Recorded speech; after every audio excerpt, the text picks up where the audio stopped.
Alrighty, hello every folks, and welcome to another part of this whole thing, along with the most fitting possible music for this kind of challenge.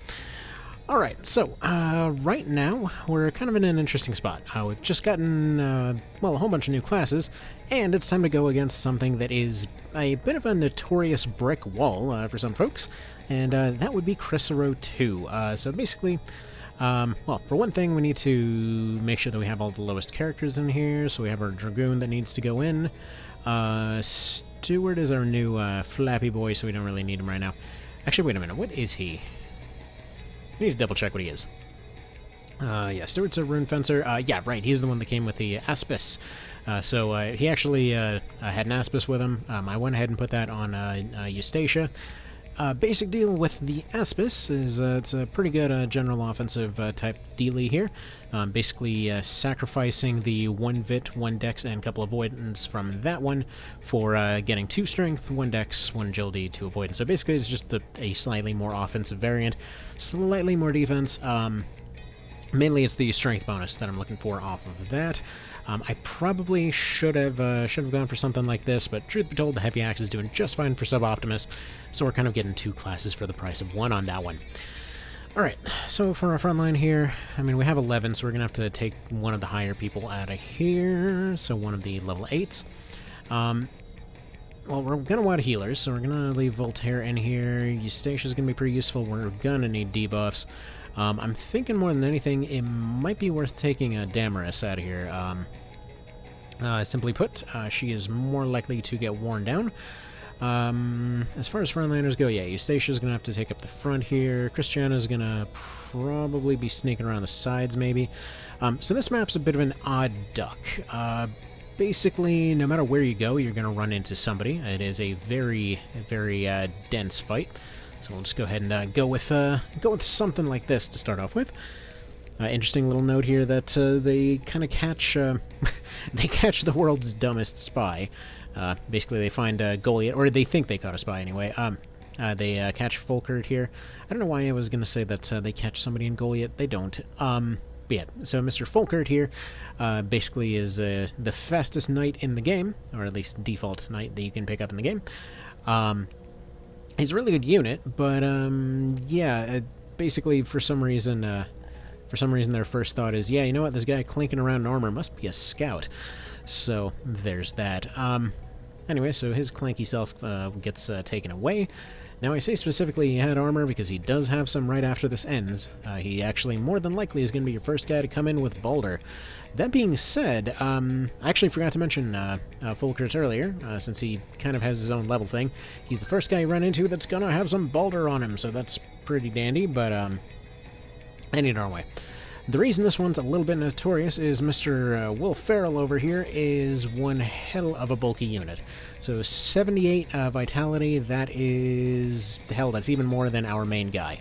So our main guy, whose best stat to start off with was vitality, he essentially has a couple points more than he does. So comes in with a Ring of Vitality, comes in with all this stuff. This dude is bulky, so there's not really much of a snipe potential going on there. That being said, thankfully their overall healing is fairly low. So this is kind of your introduction to, like, hey, this is a brick wall team, just so you know. But they don't really have very much in the way of catch-up potential, so we can still make this work. Now, let me see, how many of them actually brought Field Elk along? So I want to say at least a couple of them do. I might be thinking of the One Vision variant, where they have Field Elk, and this one they're just specialized for defense. But yeah, resist, stun, that's fine, whatever. Phalanx, they more than likely they get up to the front. They lock everybody down with Phalanx and Rampertura. But yeah, overall, not actually as bad as I was expecting, so that's fine. Let's make this work. Now, the reason that this is an issue is because we are absolutely not even remotely ready to do damage. We've got a couple characters that might reasonably be able to put on a dent, but to actually get effective damage going here, we would more or less need to completely control the entire map. So, what I'm thinking right here, we're going to have a couple characters try to sneak around the side, see if they can maybe do something about the casters over there. It's unlikely that that'll happen, but we only need to dedicate 3 characters to this front fight here. So we can dedicate 3 to going around the side and seeing what they can potentially do. I'd like to send I would like to send Voltaire over with them, but I kind of need him up front here. We're going to need a lot of healers. More than likely, this is just going to be determined in a head-to-head. The first couple knights that end up going up are not going to be the leader, so you typically can do a bit more to them. You can notice by the very slight difference in their plume. Weird thing, but oh well. So we're not going to push Donalto any farther than that, but we are going to try to get a little bit sneaky and go over to the side here. So there is a route you can kind of see around this edge of the map, just barely able to circle around there. Now they do harass you the entire time that you're going over, so it's not necessarily a guaranteed thing by any means whatsoever, but you know, it's kind of there. And you know what, I just really love this music in the background. For anyone unfamiliar, this would be from Echo Tides of Time. It is a weird game about time-traveling dolphins. Because what else would you make your game about? Alright, so, let's see if we can put this guy to sleep. It doesn't make too much sense to put the knights to sleep, because we are going to want to batter them down, and we just really don't want them building up TP, so stun tends to be a bit more effective. I probably should have had Christiana here going around the other side, but that's fine, whatever. She'll just practice with her bow. She does at least have some bow skill on her, so eventually she'll be able to use a finisher. It's probably just going to snipe somebody, finish them off, that kind of thing. We're going to go ahead and have Sub-Optimus right up here in the front. We're going to have Mr. Canopus harassing around the sides. There's not really a whole lot we're going to be able to do for frontline damage, but again, they don't have very much recovery potential, so we can just rely on Eustacia, Voltaire, Paul to some degree, and have the others go kind of do their thing over here. I'm going to send the Dragoon over this way. Just kind of keeps them out of the fight to some degree. Maybe there's a chance they'll do something over that way, but I don't really have a whole lot of use for them up front at the moment. It's not that they're completely worthless or can't do anything, but for right now, there's really not much that I can see them contributing, and they might end up eating some arrows, and I would rather that they actually make it through and give me their points, so we'll do that. Now, yeah, that's their own Crestia. Funnily enough, I think that's the name of our own Berserker unit. I might be mistaken on that, but that's kind of funny. So this is probably why I was thinking they had Field Alchemy. They do love to use their items. Not a whole lot of healing for Mr. Donnie here to do, so we'll just pocket him down this way. Continue having the rogue going on in that towards kind of a direction. If they're able to capture or disable the casters, that would help a lot. If you're able to distract them and kind of give them something to do on this end of the map, you can kind of just keep them locked away over there. It's not really too much of a secret. That's kind of generally how strategy games work. You distract somebody, they stay distracted. And thankfully these guys' loyalty is fairly low, so I'm sure we'll be able to... Alright, we got sleep there. I'm thinking maybe it would have been a better choice just to stun them all. But it's alright. We can do that next round. We're going to go ahead and put the ninja slightly out of range here. Just continue having her train her bow skill a little bit. Just do a little planks here and there. It's not much, but it's something. Alright, so we're going to have Canopus go up top. Go ahead and take a swing at her. Kind of set up to maybe harass the archers behind them. If we can make sure that they never get here, that'd be ideal. But it's likely that we're not really at that point. Alright, so then at this point they've got Denim cut off. They can't really get past this area too much. We'll be able to deal with the snipe pretty quick here. I would like to get a hold of her weapons, so we're going to see if we can recruit her. Ah, what a dick. Alright, so he's going to go ahead and get him awake. Bit of a downer. Especially annoying because they knew that his turn was coming up. That is one of the few cases where the AI does legitimately cheat. That they basically know automatically when somebody's turn is going to come up, so they may take a strange action to go get somebody out of a disabled state in order to make sure they have a turn right away. I have no guarantee that that's exactly how it works, but it sure as hell feels that way. Alright, she's farther back, so we're going to drop a Frighten on her. We don't want to get outflanked too hard, so we need to actually lock this flank up a little bit. Get our caster healed up somewhat. Alright, we're starting to take a few knocks here. I need to get one of those frontliners recruited, ideally.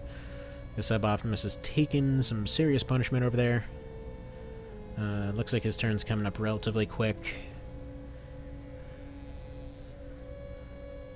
Oh, and they ended up disabling, or not disabling, but they ended up weakening their own guys. That's convenient. Alright, looks like their next guy to move is going to be this one up here, so let's go ahead and try to drop asleep on him.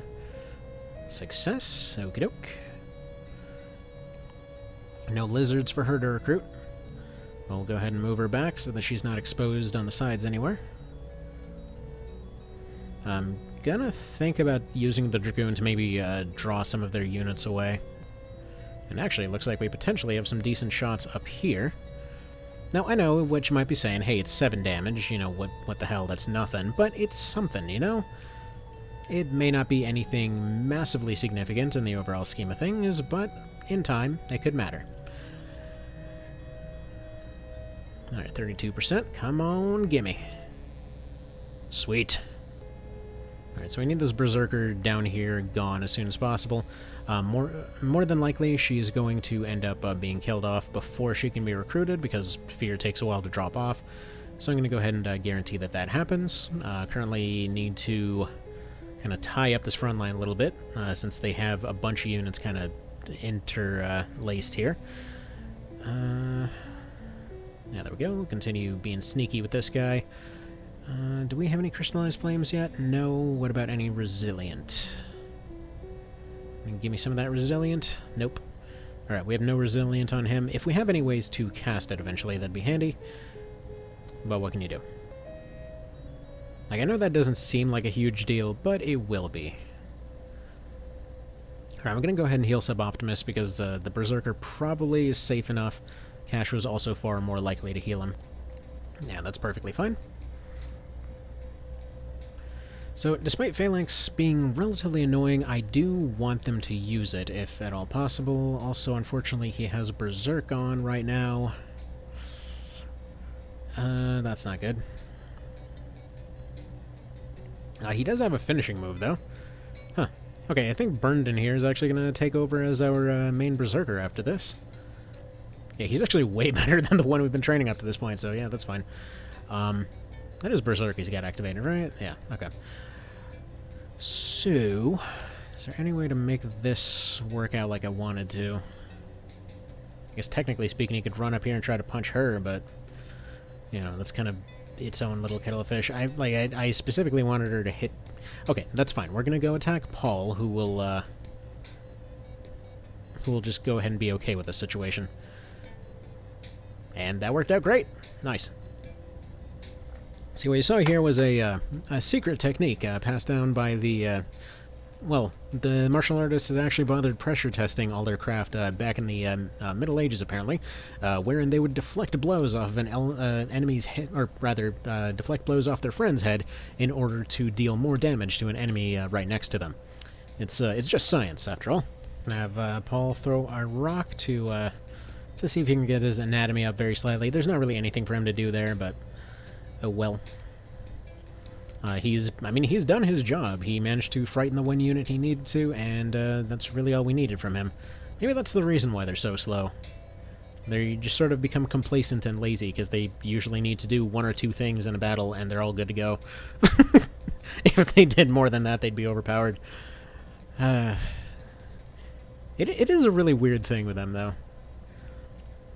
Because they're so close. Like, just a few points of recovery time, or the different, or maybe even vitality, are basically the difference between them being one of the best units in the game and being the worst. I still think, I don't know, even though I consistently rate them as, you know, D tier or below, they really are not that bad. Like, as far as overall viability, they do a job, and they do it well. So, I don't know, maybe I should be nicer to Terra Knights. Alright, so if they're gonna absolutely not do anything to Canopus like this, since their front line is pretty much asleep at this point, I think we're gonna go and start harassing their casty people back here. In fact, what's your deal? Let's see, we got Ice and Dark on her. What do you got here? Poison, Paralytic, Sleep Charm. It'd be nice to have all those things. So either way, we're not ending this fight without either capturing or killing that one right there. Ours has done her job very well, and I'm sure we'll get poisoned eventually. But it would be nice to have them. Chuck rock. Alright, see how in danger he is going forward here. Alright, Mr. Esmore is in perfectly fine shape. Not really too much to say there. Try to do damage, probably miss, yep. But he is getting a decent amount of axe skill. How close is he to actually... Okay, he's one hit away from leveling up axes, so that'll be very worth it. What are our odds of getting this knight? Yeah, he absolutely hates Feral. Like, man, this dickhead made us go do this fight. I was supposed to have a day off today. Friggin' wars and crap. Yeah, so despite the fact that this thing can be a bit of a brick wall, we're doing just fine. Alright, perfect. So she's deciding to go offensive. That's just what I wanted to see. Yeah, if he's doing 3 through a phalanx, I think we're going to be just fine over there. So he's going to wait. I'm going to see if he can take a turn on Feral. So, an interesting thing on fist weapons, by the way. So I don't know if they were just kind of going for martial arts tropes or whatever else, but when it comes to fist weapons in particular, they seem to have an unusually high attack value when it comes to their finishers. They seem to be able to pierce defense a bit better than some other ones out there. Not entirely sure if it's exactly a function of the weapon or something else, but specifically stuff like Flaming Fists does work really well. So we're going to try to take advantage of that. Also, a funny little note, despite the fact that the series always seems to go on with this whole thing of like, oh, rapiers were designed to get past armor, yeah, no. Not even kind of. They could, kind of, a little bit. Very slightly, but yeah, no, it was a very circumstantial kind of thing. It's more just certain RPGs needed an anti-armor weapon that looked cool and elegant, and so I think it was Fire Emblem that started that. It either would have been D&D or Fire Emblem that decided that rapiers are anti-armor weapons. Just because if somebody wanted to stab into gaps, they probably just used a knife, not you know, not a ridiculously long sword there. But anyway, they were used as more or less portable self-defense spears, kind of. It's like a spear you can have in your pocket, and it's far away, and you can fight people with it. It was functionally like I guess, the equivalent of somebody in Texas carrying around a Magnum or something like that. Like, they don't really need something with that much punch, but, you know, it looks cool and makes them feel good, I guess. Let's see. Can we... we can functionally de-wizard them, I suppose.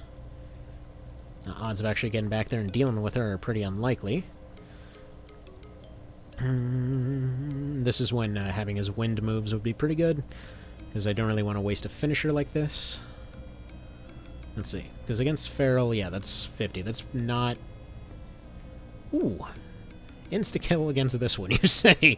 Sure, do it. Man, Michigan is the weirdest. Yesterday, it was pretty warm and you could walk around with shorts. I'm looking outside right now and it's snowing. Sure. That just... why not? Why not? Alright, let's rudely wake her up with a battle axe to the face. Not quite a good way to recruit people, apparently. It's alright. So we're doing alright. Nothing too complicated so far. Now all we gotta do is just keep our line secured here. Oh wait, he's using recruit instead of heal. I'm stupid. I attacked instead of... whatever. I would mulligan it, but whatever. What I was meaning to do is walk over and heal, and for some reason my first thought was, oh, take 25% swing. So I guess we are doing this extra suboptimally today. Why the hell not? And I'll say, despite the fact that many of the characters that we'll be running into might be better at this, that, or the other, as much as possible, I'm going to try to stick with our original crew, because if somebody's made a name for themselves, like, this won't be a stat thing. If somebody's made a cool story for themselves, they're going to stay on the team. Like, right now, Eustacia, Emily, and all that, they've made a cool case for themselves, you know, they can stay. So the thing is, this might be a waste of a finisher. This is a damage scaling, though. I might as well charge it up. But yeah, damage scaling finishers are amazing. Let's hold you right there. Let's give the leader guy a bit of the old spooky.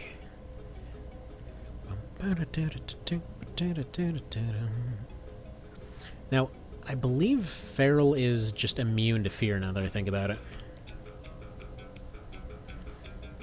So there's certain cases where certain units will not say that they're immune to something, but they will be, like certain leaders and whatnot.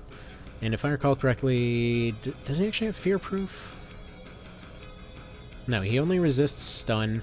I believe it's literally just leader status that causes them to be fear proof. Maybe something like that. But for whatever reason, he's got a fear immunity apparently.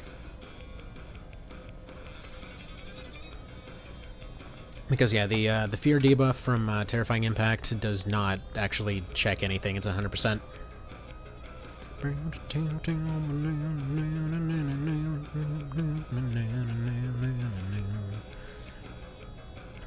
The music from Echo is so good. I may not understand this, like, the slightest thing that happened in that game. I'm not sure it's a fun time to look at.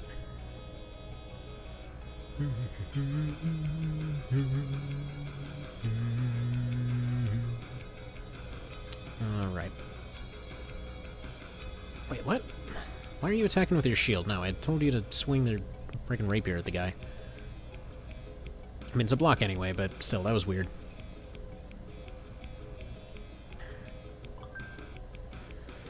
Okay, so whose turn is next? We've got one of the knights coming up, so you...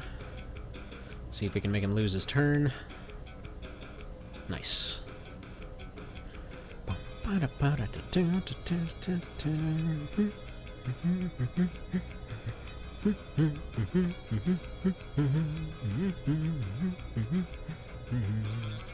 It should be relatively safe from that crossbow archer. Marlowe is just going to sit back here. You're going to go axe the witch a question. Violently. Alright, so violence has been achieved. I really should pick up a recruit on him. Alright. Next order of business, who can we recruit?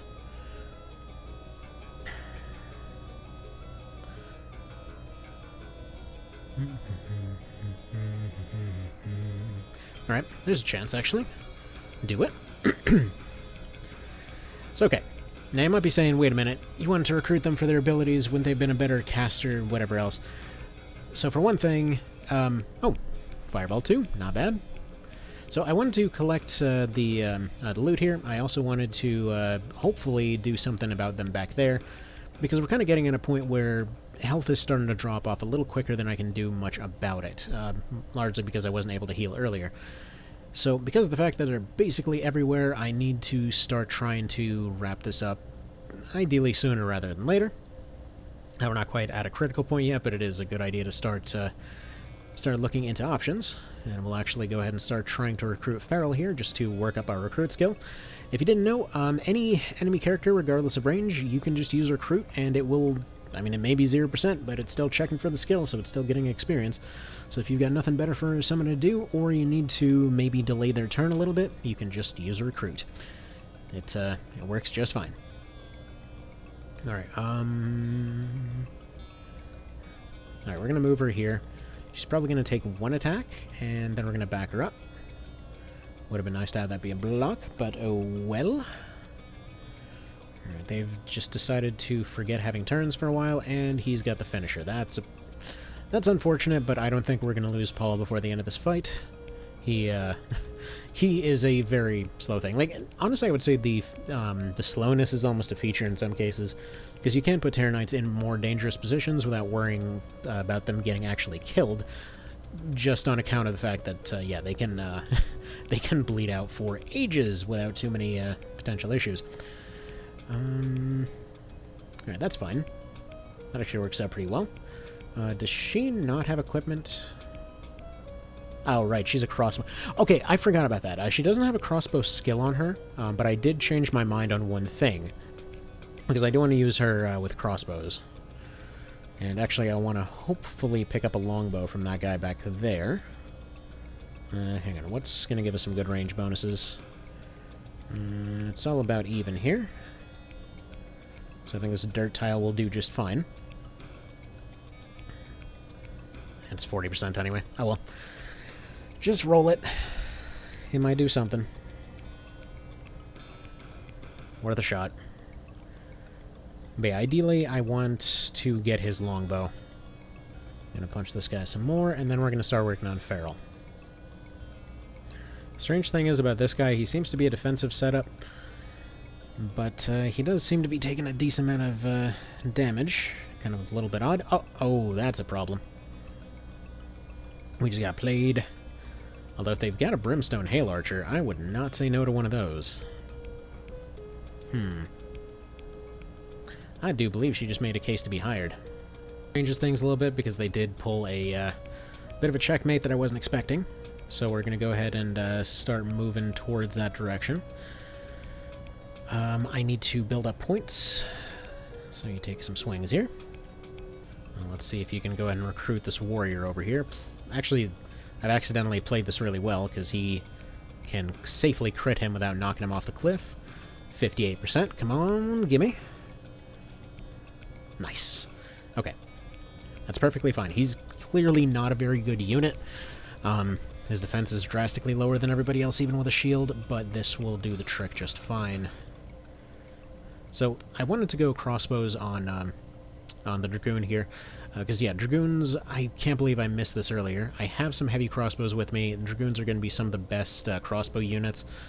You don't actually have to get them close to use any of their stuff. How do we want to handle this? His health is low. Yeah, he's going to do nothing to Feral. So the thing with daggers, and why they're oftentimes considered overpowered, they're basically a very potentially high damage weapon.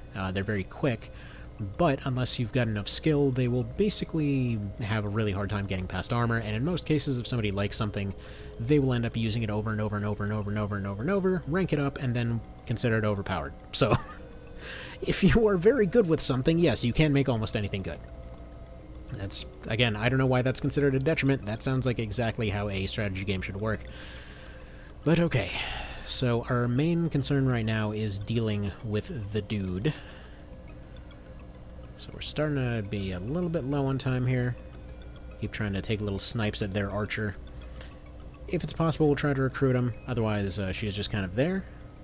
We're potentially going to be able to two-shot the guy, so we're going to let the rogue take a shot. That's what he was standing there for. She can do little scratches to him, so what we're going to do... I was going to say if maybe she can knock some units around, that might help. But if we have any stones, we can make use of that. Okay, no, new plan. She's just going to go reduce his defense. Or actually, if we have anything to give him misstep, that'd be really handy right now. No, we don't have any misstep. So misstep just basically makes you more likely to be hit by stuff. I'll just go ahead and use one of these meads on him. So instead we'll scale up that finisher damage. If we can get True Strike somehow on our Berserker, that'd be ideal. They've got 3 moves before then. Yeah, you're going to go for him. That's fine. Just waste that move. He did his job. Again, Knife Guy is probably fired at the end of this, so wouldn't really worry too much about that. Yeah, that's fine. That's actually going to max out his meter, so he's... Actually, that even got him closer, so he might be able to get into better position. No, it's going to be from the side anyway. Alright. Come on, give me that big roll. Give me that big roll. Oh, you suck. Alright, so unfortunately that is a massive amount of damage that is just missed. Oh, and he's dead too. So that's just not great all around. Okay. So we're gonna go ahead and move her over here. See if anyone decides to redirect in her direction.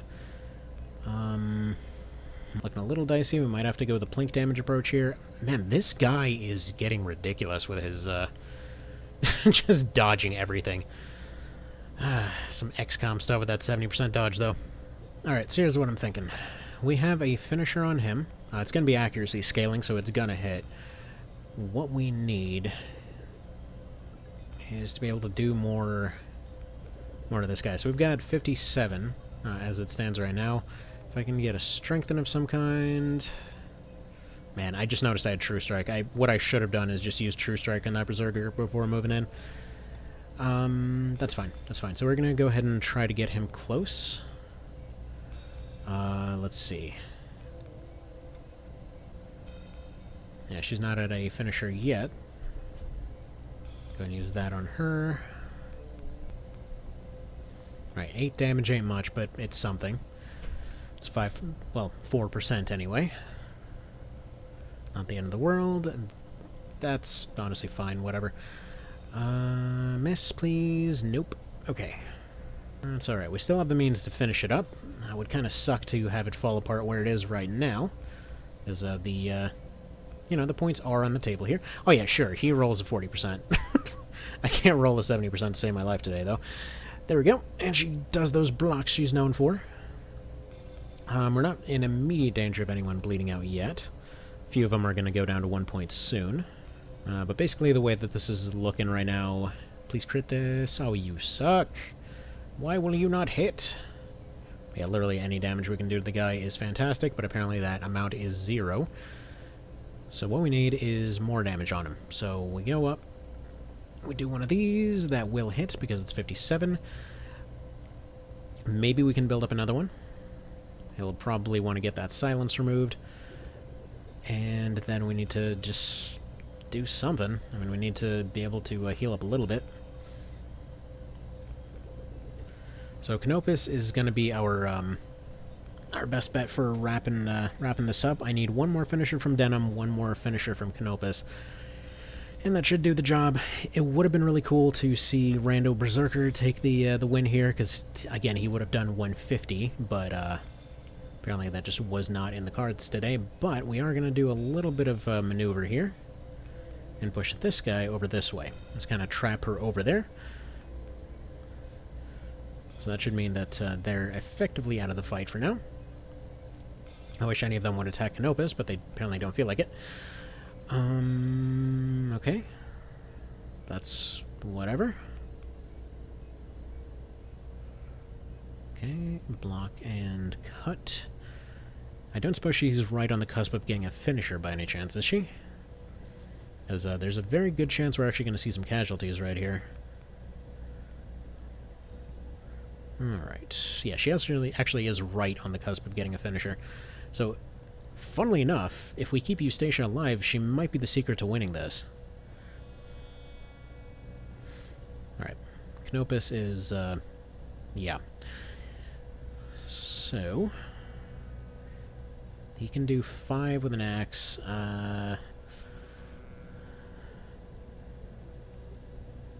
Whatever, it's something. Again, it's not terrible. It would be nice for him to do a bit more than that. What I'm hoping right now is that we can get Eustacia's health up, and she might be able to do something fancy here. Or that we might be able to recruit this one. Or you know what, just ice her. Good enough. That'll do the job for now.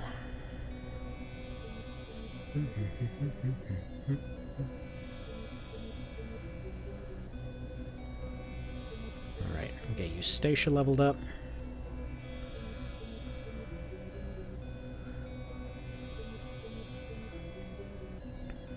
And what I need is for her to take a heal.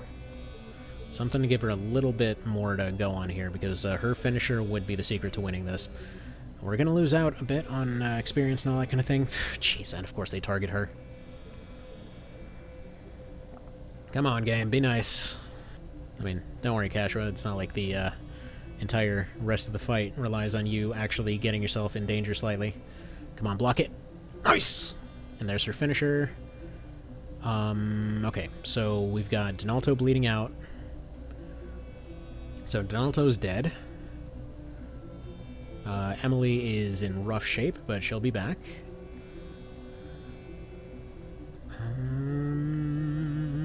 Okay, this is... we'll see. Holy crap, that 10%. But of course he whips out the phalanx. Ah, you dick. Alright. Well, that's unfortunate timing for that. But that's still workable. Basically what I'm thinking right here is I wonder what would happen if we made Canopus into a cleric. Be nice to actually have a way to get rid of his thing right now, but currently we do not. So Canopus is just going to do this thing where he, you know what, he's going to go ahead and drop a healing leaf on Eustacia, because I really want her to get the win here. That'd be really cool. But yeah, this scenario was going to happen eventually. Yeah, Sub-Optimus isn't quite there with his finisher yet, so we'll go ahead and drop one more leaf as a backup plan. If that 150 would have hit, this would have been a nice, clean win. But who will?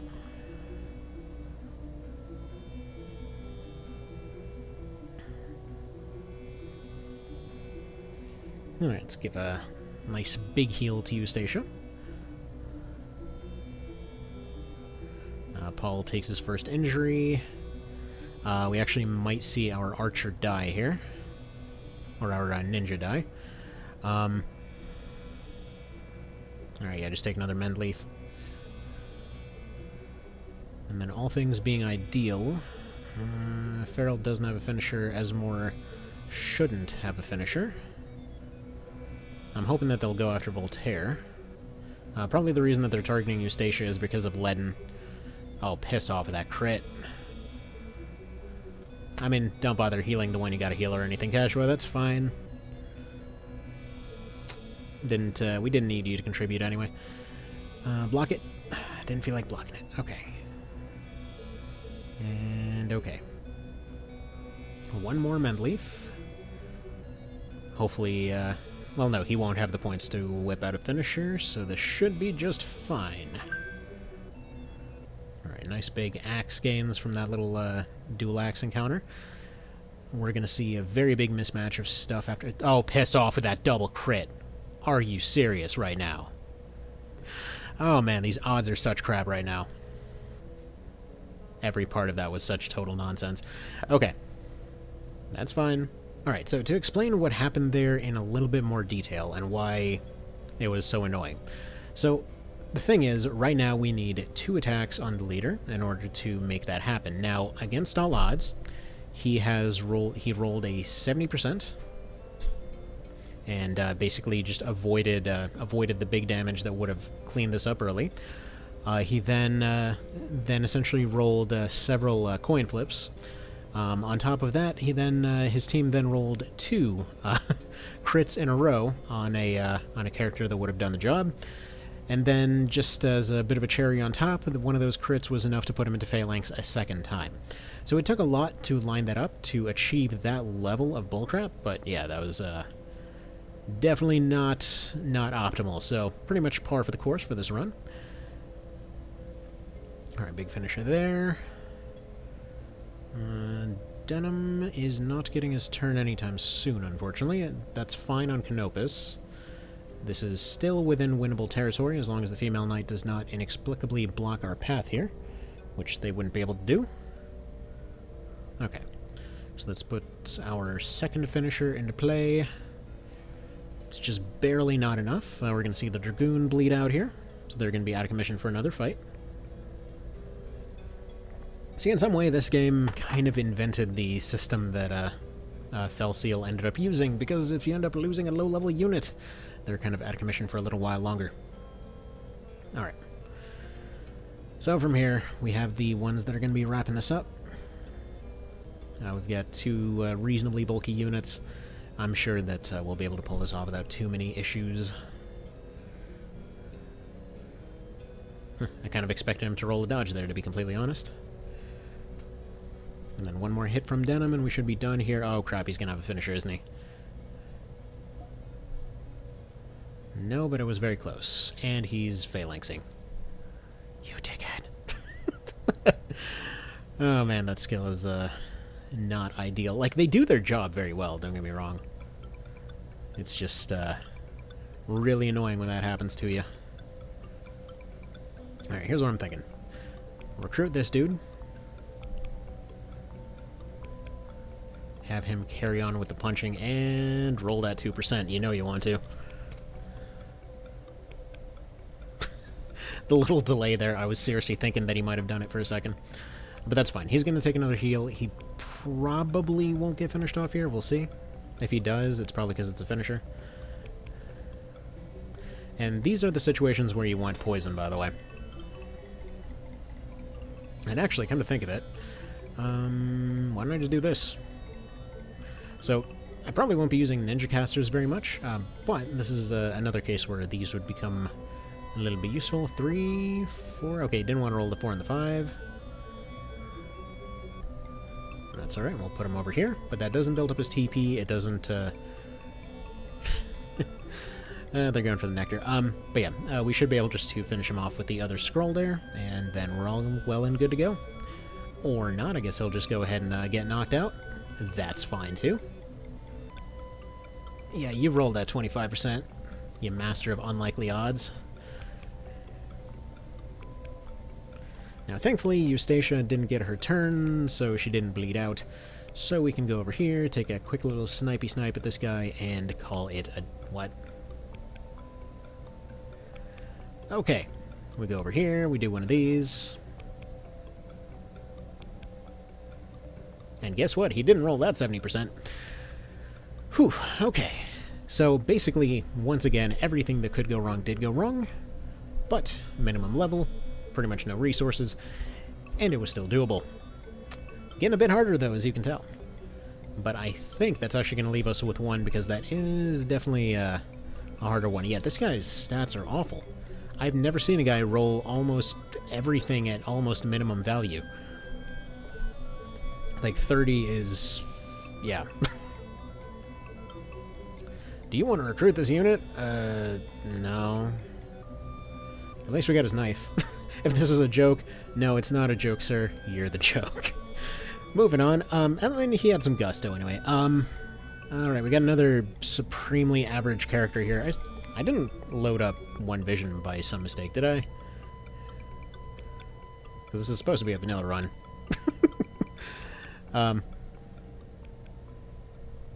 Yeah, as far as recruiting this guy, yeah. I mean, it doesn't matter that he's not the best.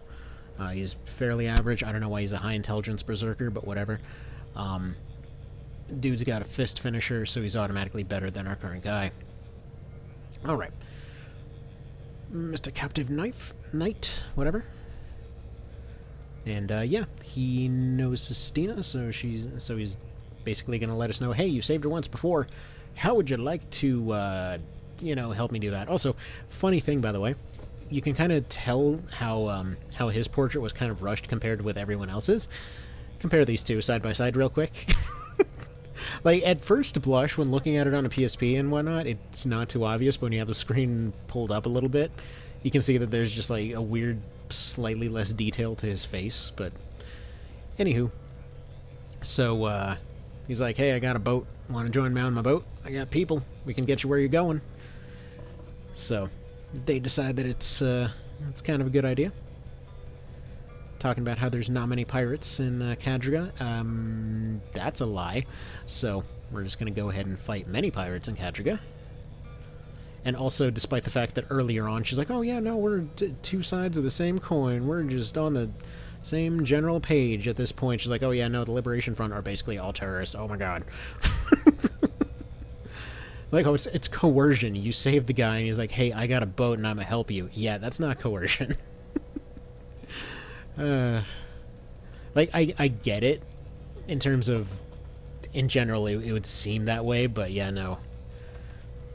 It's one of the many mood swings that Cashwa has.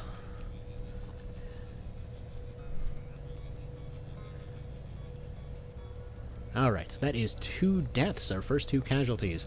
So this means we can replace a ninja, and we can replace a cleric, so Lin here is going to be taken over for the cleric spot here. Let's see. For the ninja, though... I think I'm going to have to think this over, see who we make into what. Also, I mean, we're temporarily going to have to retire Voltaire. I'm thinking what I might do is move Voltaire over to Rune Fencer, because he's basically... Actually, no, we might as well just make Voltaire the healer. He's not doing anything as a knight anyway. So, can we even do that?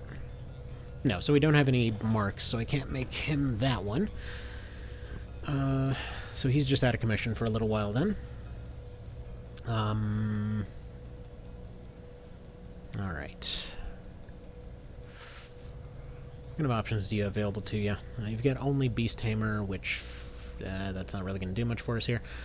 However, before I forget for the millionth time, I do need Tame, or Subdue, actually.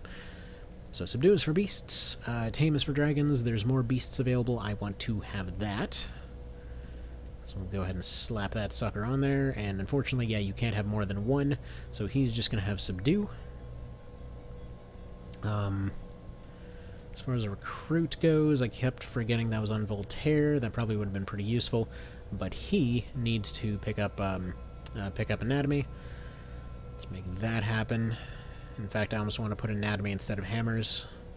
It honestly would give him the same bonus, and he's barely using those hammers. I guess that makes Sarah our new ninja, then. Ooh, ninja.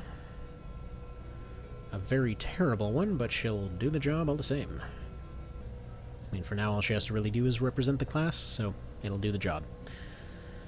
Okay. Also, we got an upgraded knife, so this guy can do a little bit better.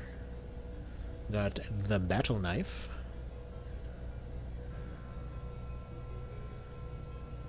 And we've got some different equipment on Mr. Dude Guy here. We are going to take all of that.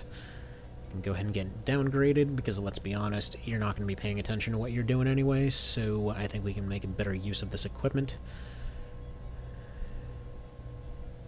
There we go. Alright, so there's going to be a lot of different complications to consider when it comes to how to set up for the next fight, since we did take some pretty weird losses here. This is kind of how the class layout looks right now. Pretty much none of the classes that I was hoping to get leveled up here did, so that's perfectly fine. We have a nice uphill fight in a fortress, you know, against a entrenched group. Thankfully, though, it is one of the ones that does have a kind of doable end state, so to speak. Basically, the Kadrika 2 fight has a bit of a quirk to it in which the leader will eventually just charge you after a couple turns, and he's very bulky, but you can just sort of take him out. Okay, I'm thinking Krestia can go ahead and get retired.